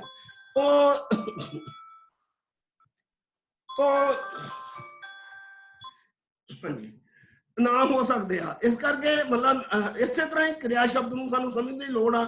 ਇਹ ਤੁਹਾਨੂੰ ਪਤਾ ਹੀ ਆ ਕਿ ਨਾਮ ਦੇ ਜਿਹੜੇ ਆ, ਨਾਮ, ਪੜਨਾਮ, ਵਿਸ਼ੇਸ਼ਣ, ਕਿਰਿਆ ਵਿਸ਼ੇਸ਼ਣ, ਕਿਰਿਆ, ਸੰਬੰਧਕ, ਯੋਜਕ, ਵਿਸਮਕ, ਅੱਜ ਕੱਲ ਅਸੀਂ 8 ਵਰਤਦੇ ਹਾਂ, ਹਾਂਜੀ। ਇਹ ਅੱਠਾਂ ਦਾ ਤੁਹਾਨੂੰ ਇੰਨਾ ਕੁ ਪਤਾ ਹੋਏ ਵੀ ਇਹ ਕੀ ਚੀਜ਼ ਆ, ਬਾਕੀ ਕੋਈ ਜ਼ਿਆਦਾ ਲੋੜ ਨਹੀਂ। ਔਰ ਜ਼ਿਆਦਾ ਜੇ ਕੋਈ ਜ਼ਰੂਰਤ ਪਈ ਵੀ ਤੇ ਮੈਂ ਤੁਹਾਨੂੰ ਨਾਲ ਦੀ ਨਾਲ ਸਾਰੀ ਗੱਲ ਦੱਸ ਦੇਣੀ ਆ। ਫਿਲਹਾਲ ਮੈਂ ਤੇ ਇਹ ਗੱਲ ਕਹਿੰਦਾ ਵਾ ਵੀ ਤੁਸੀਂ ਹਲੇ ਕੁਝ ਵੀ ਨਹੀਂ ਤੁਹਾਨੂੰ ਕਰਨ ਦੀ ਲੋੜ, ਸਿਰਫ ਤੇ ਸਿਰਫ ਦੋ ਸ਼ਬਦ ਸਮਝੋ। ਦੋ ਸ਼ਬਦ ਕਿਹੜੇ ਨੇ? ਦੋ ਜਿਹੜੇ ਮਤਲਬ ਸ਼ਬਦ ਸ਼੍ਰੇਣੀਆਂ ਨੇ, ਕਿਹੜੇ ਕਿਹੜੇ? ਇੱਕ ਤੇ ਨਾਮ, ਇੱਕ ਕਿਰਿਆ। ਨਾਮ ਤੇ ਕਿਰਿਆ ਹੀ ਮੁੱਖ ਹੈ, ਕਿਉਂਕਿ ਨਾਮ ਤੇ ਕਿਰਿਆ ਦੇ ਹੀ ਮੈਂ ਤੁਹਾਨੂੰ ਜ਼ਿਆਦਾ ਇਹਨਾਂ ਬਾਰੇ ਦੱਸਣਾ ਵਾ। ਇਹਨਾਂ ਦੀ ਹੀ ਜ਼ਿਆਦਾ ਪ੍ਰੋਬਲਮ ਆ, ਦੂਜੀਆਂ ਵੀ ਹੈ ਪਰ ਦੂਜੀਆਂ ਥੋੜੀਆਂ ਨੇ। ਔਰ ਇੱਕ ਹੋਰ ਮੈਂ ਤੁਹਾਨੂੰ ਦੱਸਦਾ, ਸਾਰੇ ਗੁਰਬਾਣੀ ਦੇ ਵਿੱਚ, ਇਹ ਤੁਹਾਡੀ ਆਮ ਜਾਣਕਾਰੀ ਲਈ ਮੈਂ ਦੱਸ ਰਿਹਾ ਵੀ ਲਗਭਗ ਨੇੜੇ ਵਾਲੀ ਫਿਗਰ ਆ, ਮਤਲਬ ਐਗਜ਼ੈਕਟ ਨਹੀਂ ਹੈਗੀ, ਨੇੜੇ ਤੇੜੇ 60,000 ਤੁਕਾਂ ਨੇ। 60,000 ਤੁਕਾਂ ਨੇ ਗੁਰਬਾਣੀ ਵਿੱਚ, ਜਿਨ੍ਹਾਂ ਦੇ ਵਿੱਚ ਕਰੀਬ 4 ਲੱਖ ਸ਼ਬਦ, 4 ਲੱਖ ਸ਼ਬਦ ਨੇ। ਜੇ ਅਸੀਂ ਰੈਪੀਟੀਸ਼ਨ ਕੱਟ ਦਈਏ, ਮਤਲਬ ਇੱਕ ਸ਼ਬਦ ਨੂੰ ਅਸੀਂ ਇੱਕ ਵਾਰ ਗਿਣੀਏ, ਮੰਨ ਲਓ ਇੱਕ ਸ਼ਬਦ 10 ਵਾਰੀ ਆਇਆ ਵਾ ਗੁਰਬਾਣੀ ਦੇ ਵਿੱਚ, ਉਹਨੂੰ ਅਸੀਂ ਇੱਕ ਸਮਝੀਏ ਤਾਂ ਇਸ ਤਰ੍ਹਾਂ 30,000 ਸ਼ਬਦ ਬਣਦੇ ਨੇ ਲਗਭਗ। ਇਹ ਸਾਰੀ ਫਿਗਰ ਨੇੜੇ ਦੀ ਆ, ਐਗਜ਼ੈਕਟ ਨਹੀਂ ਮੈਂ ਦੱਸ ਰਿਹਾ। 30,000 ਸ਼ਬਦ ਨੇ। 30,000 ਸ਼ਬਦ ਦੇ ਵਿੱਚੋਂ ਲਗਭਗ 16,500 ਦੇ ਕਰੀਬ ਨਾਉਨ ਵਰਡ ਨੇ, ਔਰ 11,500 ਦੇ ਕਰੀਬ ਜਾਂ 11,000 ਦੇ ਕਰੀਬ ਕਿਰਿਆ ਵਰਡ ਨੇ। ਮਤਲਬ ਕਿ 27 ਤੋਂ ਲੈ ਕੇ 28,000 ਤੱਕ ਤਾਂ ਨਾਉਨ ਤੇ ਕਿਰਿਆ ਸ਼ਬਦ ਹੀ ਨੇ। ਮੇਰੀ ਗੱਲ ਸਮਝੋ ਨਾ। ਤੇ ਬਾਕੀ ਦੇ ਸਾਰੇ ਸ਼ਬਦ ਜਿਹੜੇ ਆ ਉਹ ਦੂਜੀਆਂ ਸ਼ਬਦ ਸ਼੍ਰੇਣੀਆਂ ਦੇ ਆ।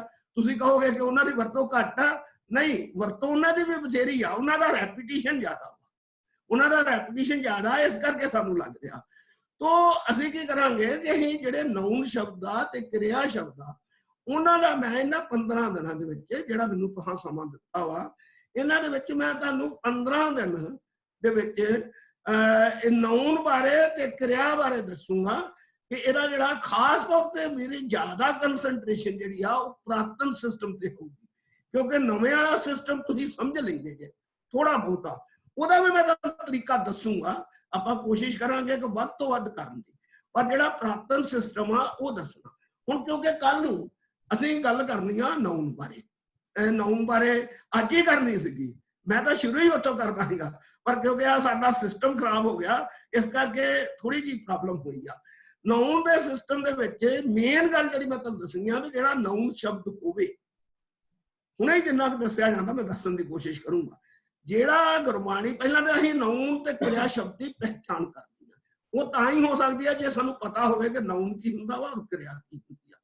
ਨਾਉਨ ਸ਼ਬਦ ਗੁਰਬਾਣੀ ਦੇ ਵਿੱਚ ਜਿੱਥੇ ਮਤਲਬ ਔਂਕੜ ਨਾਲ ਆਉਂਦਾ ਵਾ, ਕਿਉਂਕਿ ਦੋ ਗੱਲਾਂ ਦੀ ਸਾਨੂੰ ਮੋਟੀ ਪ੍ਰੋਬਲਮ ਆਉਂਦੀ ਆ, ਜਿਹੜੀ ਮੈਨੂੰ ਵੀ ਪ੍ਰੋਬਲਮ ਆਈ ਸੀਗੀ ਸ਼ੁਰੂ ਦੇ ਵਿੱਚ, ਵੀ ਗੁਰਬਾਣੀ 'ਚ ਜਿੱਥੇ ਔਂਕੜ ਆਇਆ ਵਾ ਤੇ ਸਿਹਾਰੀ ਆਈ ਆ, ਅੱਜ ਕੱਲ ਅਸੀਂ ਉਹਨੂੰ ਉਚਾਰਨ ਨਹੀਂ ਕਰਦੇ, ਪਰ ਉਹਦਾ ਮਤਲਬ ਤੇ ਸਮਝ ਲਈਏ ਨਾ ਕਮ ਸੇ ਕਮ। ਉਚਾਰਨ ਕਰਨਾ ਨਾ ਕਰਨਾ ਉਹ ਤੇ ਉਚਾਰਨ ਵਾਲਿਆਂ ਦਾ ਵਿਸ਼ਾ ਵਾ, ਵੱਖਰਾ ਵਾ, ਮੈਂ ਉਹ ਨਹੀਂ ਲੈਣਾ। ਇਸ ਕਲਾਸ ਦੇ ਵਿੱਚ ਅਸੀਂ ਇਹਨਾਂ 15 ਦਿਨਾਂ 'ਚ ਉਚਾਰਨ ਦੀ ਗੱਲ ਨਹੀਂ ਕਰਨੀ, ਅਸੀਂ ਸਿਰਫ ਉਹਦਾ ਮਤਲਬ ਸਮਝਣਾ ਵਾ ਵੀ ਇਹਦਾ ਮਤਲਬ ਕੀ ਆ। ਤਾਂ ਮਤਲਬ ਇਹ ਆ ਕਿ ਜਾਨੀ ਗੱਲ ਕੀ ਆ ਕਿ ਜਿਹੜਾ ਨਾਉਨ ਸ਼ਬਦ ਦੇ ਨਾਲ ਪਿੱਛੇ ਔਂਕੜ ਲੱਗਾ ਵਾ, ਅੰਤਮ ਔਂਕੜ, ਅਖੀਰ ਤੇ ਔਂਕੜ ਲੱਗਾ।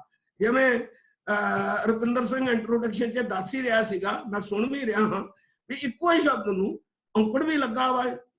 ਸ਼ਬਦ ਤੇ ਉਹੀ ਆ, ਰਾਮ ਸ਼ਬਦ ਹੀ ਲੈ ਲਓ ਫਾਰ ਐਗਜ਼ਾਮਪਲ, ਰਾਮ ਰਾਰੇ ਕੰਨਾ ਮੰਮਾ, ਔਂਕੜ ਵੀ ਆਉਂਦਾ, ਔਂਕੜ ਨਾਲ ਵੀ ਇਹ ਆ ਰਿਹਾ ਵਾ, ਸਿਹਾਰੀ ਨਾਲ ਵੀ ਆ ਰਿਹਾ ਵਾ ਤੇ ਮੁਕਤੇ ਨਾਲ ਵੀ ਆ ਰਿਹਾ ਵਾ। ਤਾਂ ਸਾਨੂੰ ਥੋੜੀ ਜਿਹੀ ਹੈਰਾਨੀ ਨਹੀਂ ਹੁੰਦੀ ਵੀ ਇਹ ਤਿੰਨ ਸਪੈਲਿੰਗ ਕਿਉਂ ਨੇ, ਇਹਨਾਂ ਦਾ ਕੀ ਮਤਲਬ ਆ। ਸਾਨੂੰ ਕਦੇ ਤੇ ਸੋਚਣਾ ਚਾਹੀਦਾ ਨਾ ਇਹ ਗੱਲ ਵੀ ਇਹ ਤਿੰਨ ਜੇ ਔਰ ਇਹੋ ਜਿਹੇ ਇੱਕ ਨਹੀਂ, ਅਨੇਕਾਂ ਵਰਡ ਇਹੋ ਜਿਹੇ, ਹਾਂਜੀ, ਹਜ਼ਾਰਾਂ ਦੀ ਗਿਣਤੀ ਜਿਹੋ ਜਿਹੇ ਸ਼ਬਦ, ਹਾਂਜੀ।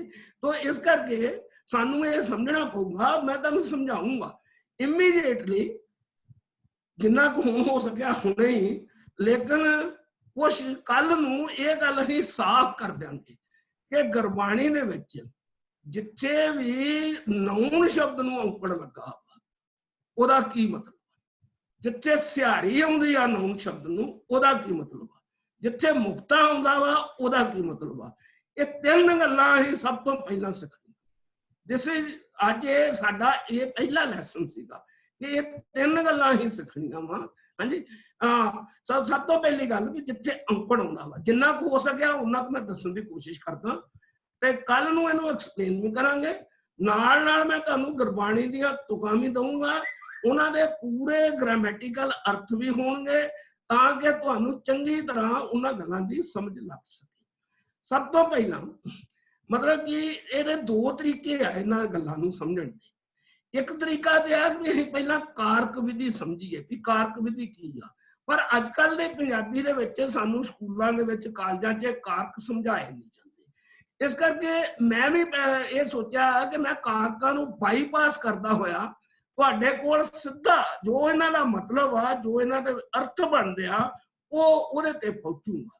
ਫਾਰ ਐਗਜ਼ਾਮਪਲ जिस तरह राम मम्मे नूं औंकड़ लगा, रारे कन्ना मम्मे औंकड़, ते एदा मतलब होगा एदे दो अर्थ बन सकते हैं। जां तां एदा मतलब राम ही आ, यानी कि खाली औंकड़ हटा देना, होर कुछ नहीं करना, तुहां औंकड़ हटा देना। जां दूसरा ये हो सकता कि राम नूं भी हो सकता, राम नूं ते खाली औंकड़ हटाउणा। ये गल्लां ये लिख लो चाहे राम नूं ते राम, ये दोवें जिहड़े आ इन्हां नूं असीं जे कारक कहना हो, मैं तां दस दिना वा, हो सकदा किसी किसी नूं समझ भी लग जाए। इहनूं असीं कहने आ कि जां तां करता कारक होऊगा जां कर्म कारक होऊगा।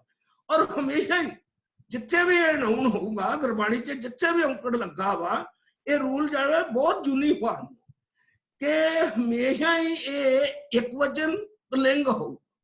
एक वचन पुलिंग शब्दां नूं ही केवल औंकड़ लगदा है। हाँ जी, और एदा अर्थ होगा जां ते रारे कन्ना मम्मा राम औंकड़ हटा दो, जां फिर औंकड़ हटा के नूं ला दो, राम नूं, राम नूं।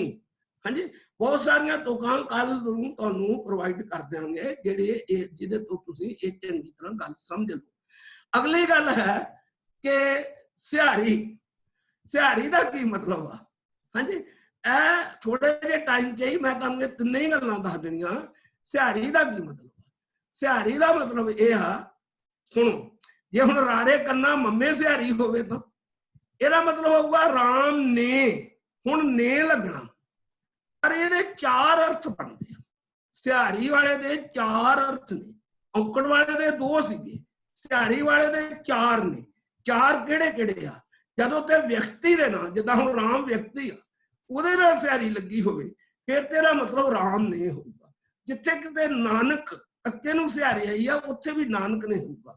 ਕਬੀਰ ਅੱਕਾ ਬੱਬੇ ਬਿਹਾਰੀ ਰਾਜੇ ਸਿਹਾਰੀ ਕਬੀਰ ਨੇ ਹੋਊਗਾ।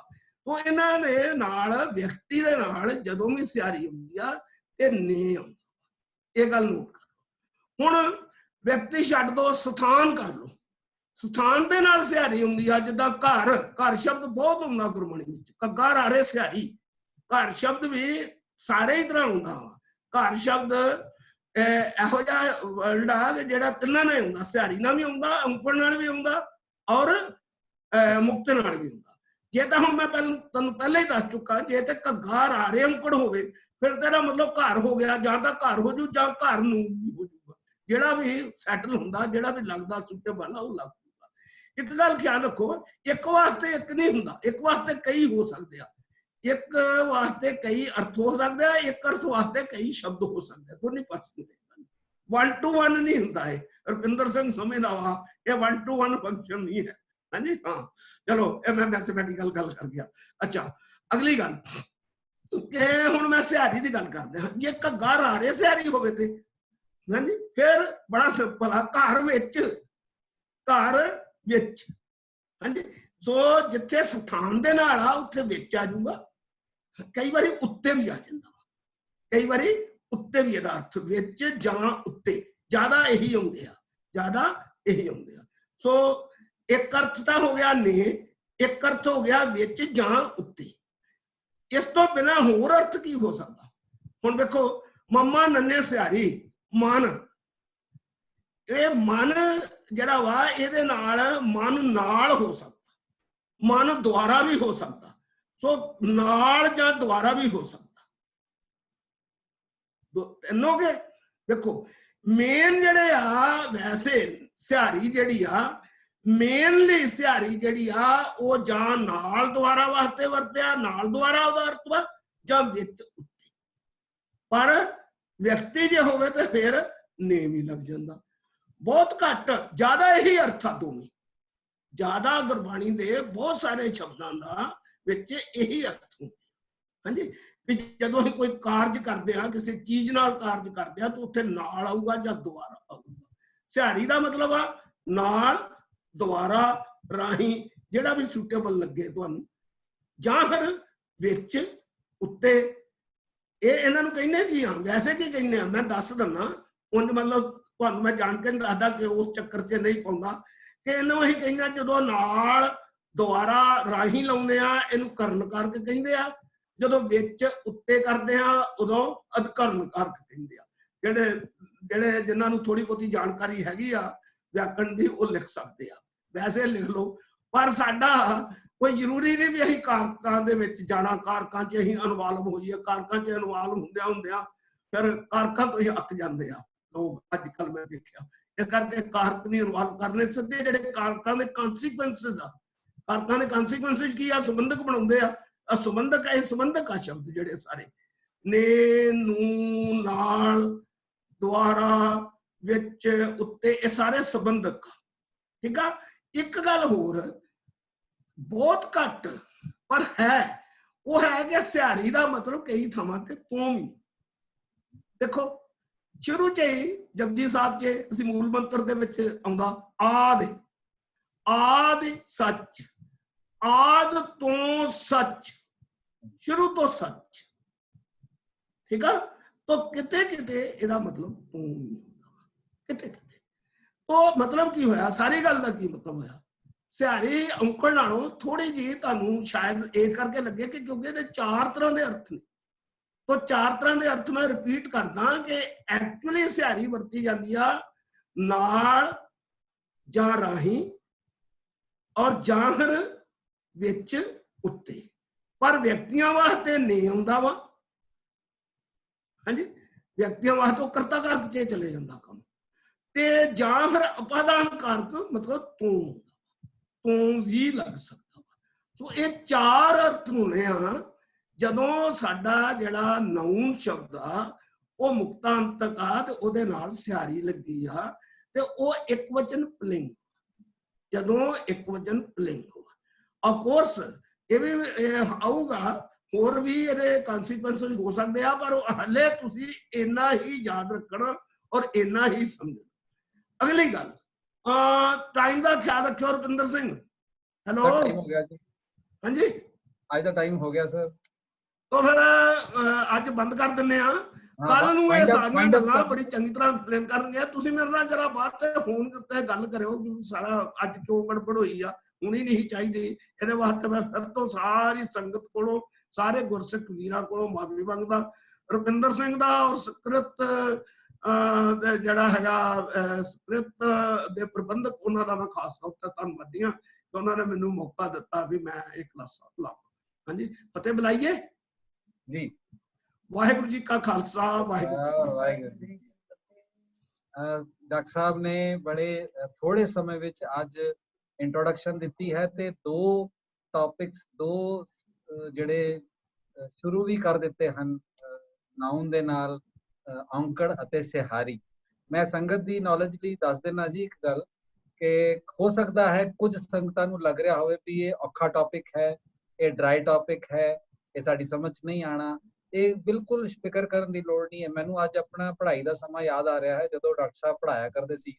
ਮੈਂ MSc 'ਚ ਪੜ੍ਹਦਾ ਸੀ ਸਰ ਕੋਲੋਂ, ਤੇ ਜਦੋਂ ਨਵੀਂ ਕਲਾਸ ਸ਼ੁਰੂ ਹੋਈ ਨਾ, ਤੇ ਸਾਡਾ ਵੀ ਇਹੀ ਹਾਲ ਸੀ ਜੋ ਅੱਜ ਹੋ ਸਕਦਾ ਕੁਝ ਨੂੰ ਲੱਗਦਾ ਹੋਏਗਾ, ਕੁਝ ਸੰਗਤਾਂ ਨੂੰ, ਕਿ 2 ਚੈਪਟਰ ਜਦੋਂ ਪੜ੍ਹੇ ਗਏ ਤੇ ਮੈਨੂੰ ਇੰਜ ਲੱਗੇ ਕਿ ਮੈਨੂੰ ਵੀ, ਬਹੁਤ ਸਾਰੇ ਬੱਚਿਆਂ ਨੂੰ ਕਲਾਸ ਏਦਾਂ ਲੱਗੇ ਵੀ ਕੁਝ ਸਮਝ ਹੀ ਨਹੀਂ ਆ ਰਹੀ। ਤੇ ਇੱਕ ਦਿਨ ਡਾਕਟਰ ਸਾਹਿਬ ਨੇ ਕਲਾਸ ਵੈਸੇ ਹੀ ਪੁੱਛ ਲਿਆ ਸਾਰਿਆਂ ਨੂੰ, ਮਹੀਨਾ ਹੋ ਗਿਆ ਸੀ ਸਾਨੂੰ ਕਲਾਸ ਸ਼ੁਰੂ ਕੀਤਾ ਕਾਲਜ ਦੀ, ਤੇ ਸਰ ਨੇ ਕਿਹਾ ਵੀ ਕਿੱਦਾਂ ਲੱਗ ਰਿਹਾ ਤੁਹਾਨੂੰ ਸਾਰਿਆਂ ਨੂੰ ਪੜ੍ਹਾਈ ਦਾ, ਵੀ ਸਮਝ ਆ ਰਹੀ ਕਿ ਨਹੀਂ। ਤੇ ਸਾਰੇ ਜਣੇ ਚੁੱਪ ਕਰ ਗਏ ਜਾਂ ਮੇਰੇ ਵਰਗੇ ਸੋਚਣ ਲੱਗੇ ਕੀ ਬੋਲੀਏ। ਇੱਕ ਲੜਕੀ ਨੇ ਬੜੀ ਤੇਜ਼ੀ ਨਾਲ ਬੋਲਿਆ ਕਿ ਸਰ ਬਿਲਕੁਲ ਬੋਰਿੰਗ ਸਬਜੈਕਟ ਹੈ। ਤੇ ਸਰ ਨੇ ਕਿਹਾ ਵੀ ਏਦਾਂ ਕਰੋ, ਤੁਸੀਂ ਜਾਓ ਲਾਇਬ੍ਰੇਰੀ ਵਿੱਚ ਔਰ ਉੱਥੇ ਇੱਕ ਕਿਤਾਬ ਪਈ ਹੈ ਹਿੰਟਸ ਫॉर ਸੈਲਫ ਕਲਚਰ ਲਾਲਾ ਹਰਦਿਆਲ ਦੀ, ਉਹ ਚੱਕ ਕੇ ਲਿਆਓ ਤੇ ਉਹ ਚ ਆਪਾਂ ਦੇਖਦੇ ਕੀ ਲਿਖਿਆ। ਤੋ ਅਸੀਂ ਬੜੀ ਕਿਉਰਿਓਸਿਟੀ ਨਾਲ ਉਹ ਕਿਤਾਬ ਲੈ ਕੇ ਆਂਦੀ ਤੇ ਉਹਦੇ ਵਿੱਚ ਲਿਖਿਆ ਸੀ ਲਾਲਾ ਹਰਦਿਆਲ ਜਿਹੜੇ ਕਿ ਸਭ ਜਾਣਦੇ ਨੇ, ਸਾਡੇ ਦੇਸ਼ ਦੀ ਗਦਰ ਪਾਰਟੀ ਦੇ ਸਿੱਖੜ ਨੇਤਾ ਹੋਏ ਨੇ। ਉਹਨਾਂ ਨੇ ਲਿਖਿਆ ਹੋਇਆ ਸੀ, ਉਹਨਾਂ ਨੇ ਸਾਰੇ ਸਬਜੈਕਟਸ ਬਾਰੇ ਟਿੱਪਣੀ ਕੀਤੀ। ਤੋਂ ਚ ਲਿਖਿਆ ਸੀ ਕਿ ਜਿਹੜਾ ਬੰਦਾ ਮੈਥਮੈਟਿਕਸ ਨੂੰ ਬੋਰਿੰਗ ਕਹਿੰਦਾ, ਬੇਸਿਕਲੀ ਉਹ ਬੰਦਾ ਬੋਰਿੰਗ ਹੈ, ਮੈਥਮੈਟਿਕਸ ਸਬਜੈਕਟ ਬੋਰਿੰਗ ਨਹੀਂ। ਸੋ ਉਹ ਪੜ੍ਹ ਕੇ ਬਹੁਤ ਨਮੋਸ਼ੀ ਹੋਈ ਜਿਸਨੇ ਇਹ ਗੱਲ ਕਹੀ ਸੀ। ਔਰ ਅੱਜ ਵੀ ਮੈਨੂੰ ਉਹ ਯਾਦ ਆ ਰਿਹਾ ਕਿ ਇਹ ਪਹਿਲੇ 2-4 ਦਿਨ ਜਾਂ 2-4 ਲੈਕਚਰ ਹੋ ਸਕਦਾ ਸਾਨੂੰ ਲੱਗਣ ਕਿ ਔਖੇ ਨੇ, ਇਹ ਸਮਝ ਨਹੀਂ ਆ ਰਹੇ। ਇਹ ਜਿਵੇਂ ਸਰ ਨੇ ਕਾਰਕਾਂ ਦੀ ਗੱਲ ਕਰਦੇ ਹੋਏ ਨਾਲੇ ਵੀ कहता ਕਿ ਮੈਂ ਬਾਈਪਾਸ ਕਰ ਦਿੱਤਾ ਹੈ। ਸੋ ਮੇਰੀ ਬੇਨਤੀ ਇਹ ਹੈ ਕਿ ਸੰਗਤ ਜਿਹੜੀ ਹੈ ਉਹ ਬਹੁਤ ਸਿਦਕ ਵਾਲੀ ਹੈ ਇਸ ਗਰੁੱਪ ਦੇ ਉੱਤੇ। ਡਾਕਟਰ ਸਾਹਿਬ ਦੀ ਜਾਣਕਾਰੀ ਲਈ ਮੈਂ ਦੱਸ ਦਿੰਦਾ ਕਿ ਹੁਣ ਅੱਜ ਦੀ ਕਲਾਸ ਵਿੱਚ 85 ਫੈਮਲੀਜ਼ ਜਿਹੜੀਆਂ ਨੇ ਉਹਨਾਂ ਨੇ ਇਹ ਲੈਕਚਰ ਅਟੈਂਡ ਕੀਤਾ ਲਗਭਗ, ਜੇ ਅਸੀਂ ਐਵਰੇਜ ਵੀ ਲਈਏ 75 ਤੋਂ 85 ਦੇ ਵਿੱਚ ਜਦੋਂ ਵੀ ਕੀਤੇ। ਔਰ ਇਹ ਬੜਾ ਇੰਟਰਸਟਿੰਗ ਕਲਾਸ ਬਣਨ ਵਾਲੀ ਹੈ ਆਉਣ ਵਾਲੇ ਦਿਨਾਂ ਵਿੱਚ। ਜਿਵੇਂ ਜਿਵੇਂ ਸਬਜੈਕਟ ਬਿਲਡ ਹੋਏਗਾ ਉਵੇਂ ਉਵੇਂ ਸਾਨੂੰ ਜ਼ਿਆਦਾ ਆਨੰਦ ਵੀ ਆਏਗਾ, ਸਮਝ ਵੀ ਆਏਗਾ ਤੇ ਗੁਰਬਾਣੀ ਦੇ ਨਵੇਂ ਅਰਥ ਸਮਝ ਆਉਣਗੇ। ਤੋ ਅੱਜ ਦੀ ਕਲਾਸ ਨੂੰ ਸ਼ੁਰੂ ਕਰਨ 'ਚ ਹੋਈ ਦੇਰੀ ਲਈ ਮੈਂ ਵੀ ਸਾਰਿਆਂ ਤੋਂ ਖਿਮਾ ਮੰਗਦਾ ਹਾਂ। ਕੱਲ ਤੋਂ ਅਸੀਂ ਇਸ ਲੈਕਚਰ ਨੂੰ ਰੈਗੂਲਰ ਔਰ ਵਿਦ ਸਲਾਈਡ ਸ਼ੋ ਵੀ ਕਰਨ ਦੀ ਕੋਸ਼ਿਸ਼ ਕਰਾਂਗੇ। ਤਦ ਤੱਕ ਲਈ ਸੰਗਤਾਂ ਤੋਂ ਆਗਿਆ ਲੈਂਦੇ ਹਾਂ ਜੀ। ਜਸਜੋਤ ਸਿੰਘ ਐਂਡ ਸਹਿਜਵੀਰ ਸਿੰਘ ਦਾ ਬਹੁਤ ਧੰਨਵਾਦ ਜਿਨ੍ਹਾਂ ਨੇ ਐਡਮਿਨ ਦੀ ਸੇਵਾ ਨਿਭਾਈ ਹੈ। ਤੇ ਅਸੀਂ ਕੱਲ ਤੋਂ ਸਾਰੀਆਂ ਸੰਗਤਾਂ ਨਾਲ ਸਮੇਂ ਸਿਰ 7:30 ਵਜੇ ਜੁੜਾਂਗੇ। ਕੱਲ ਦੀ ਮੂਲ ਮੰਤਰ ਦੀ ਸੇਵਾ ਕੋਈ ਲਏਗਾ ਜੀ? ਕੋਈ ਵਲੰਟੀਅਰ ਹੈ? ਜਿਸ ਤਰ੍ਹਾਂ ਸਿਮਰਨ ਦੀ ਔਰ ਮੂਲ ਮੰਤਰ ਪਹਿਲੇ ਚੱਲਦਾ ਸੀ ਅਸੀਂ ਉਸੇ ਤਰ੍ਹਾਂ ਹੀ ਚਲਾਵਾਂਗੇ। ਜੇ ਕਿਸੇ ਨੇ ਸ਼ਬਦ ਵੀ ਪੜ੍ਹਨਾ ਉਹ ਵੀ ਚੱਲ ਸਕਦਾ ਹੈ, ਲੇਕਿਨ ਪਹਿਲੇ ਸੇਵਾ ਆਪਣੀ ਦੱਸ ਦੇਣਾ ਜੀ। ਆਪਣਾ ਫੋਨ ਨੰਬਰ ਇਸ ਦੇ ਗਰੁੱਪ ਤੇ ਦੱਸ ਦੇਣਾ ਜੀ। ਜਿਹੜਾ ਆਪਣਾ ਆਨਲਾਈਨ ਗਰੁੱਪ ਹੈ ਉਸ ਦੇ ਉੱਪਰ ਇਹ ਲਿਖ ਦੇਣਾ ਕਿ 7:30 ਗੁਰਬਾਣੀ ਵਿਆਕਰਣ ਕਲਾਸ ਵਾਸਤੇ, ਕਿਉਂਕਿ ਹੁਣ ਇਸੇ ਹੀ ਜ਼ੂਮ ਐਪ ਤੇ ਬਹੁਤ ਸਾਰੇ ਕਲਾਸਿਸ ਚੱਲਦੀਆਂ ਨੇ ਤੇ ਪ੍ਰਬੰਧਕਾਂ ਨੂੰ ਹੋ ਸਕਦਾ ਪਤਾ ਨਾ ਲੱਗੇ। ਇਹ ਜ਼ਰੂਰ ਦੱਸ ਦੇਣਾ ਜਿਹੜਾ ਸੇਵਾ ਲੈਣੀ ਚਾਹੁੰਦਾ ਹੈ ਸਿਮਰਨ ਦੀ, ਉਹ ਫਿਰ 5 ਮਿੰਟ ਪਹਿਲੇ ਹੋਏਗੀ 7:30 ਤਾਂ ਕਿ ਸਾਡੀ ਕਲਾਸ ਇਹ ਗੁਰਬਾਣੀ ਵਿਆਕਰਣ ਦੀ ਸਮੇਂ ਸਿਰ ਸ਼ੁਰੂ ਹੋ। ਵਾਹਿਗੁਰੂ ਜੀ ਕਾ ਖਾਲਸਾ, ਵਾਹਿਗੁਰੂ।